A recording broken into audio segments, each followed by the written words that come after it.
नमस्ते सेवा सबैलाई welcome to my first mini vlog र आज चाहिँ म टक्क उठिरहेको थिएँ र भाइ भन्ने आयो मेरो घरमा अनि टक्क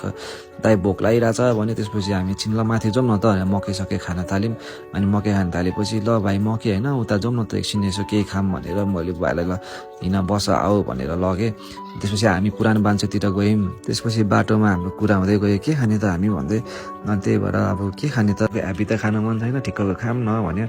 त्यसो भए उता जाउँ न त हामी पुरानो बानेश्वर पुग्यो पुरानो बानेश्वरमा ट्याक्क यहाँ साइडमा भक्का हाउस भन्ने ठाउँ रहेछ भक्का हाउसमा गयो हामीले अनि त्यसपछि खायौँ हामीले सुरुमा लस्सी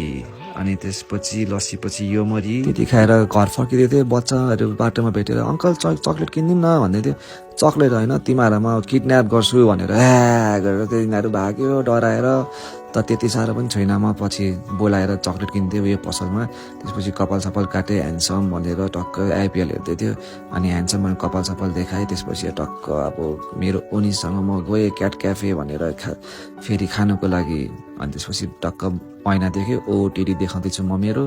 अनि क्याट क्याफेमा कस्तो चाहिँ रहेछ भनेर हामी माथि टक टक टक चढ्दै थियौँ सबै वरिपरि बिरालोको त पोस्टरहरू थियो अनि दामी होला नि त भन्यो तर रियालिटी र एक्सपेक्टेसनले हिट गर्यो यहाँको क्याट क्याफे त कुपन रोल सरिसक्यो नि भन्यो ला भनेर हामी रुफटपमा गयौँ त्यही क्याफेको भ्यू सु हेऱ्यौँ पानी पर्नु आँटेको थियो त्यही भएर खाजा खाम भनेर उसले चाहिँ टक्क झोल मोमो अर्डर गर्यो र मैले चाहिँ खाजा सेट अर्डर गरेँ र त्यति खाएर हामी चाहिँ घरतिर फर्क्यौँ कस्तो लाग्यो मेरो फर्स्ट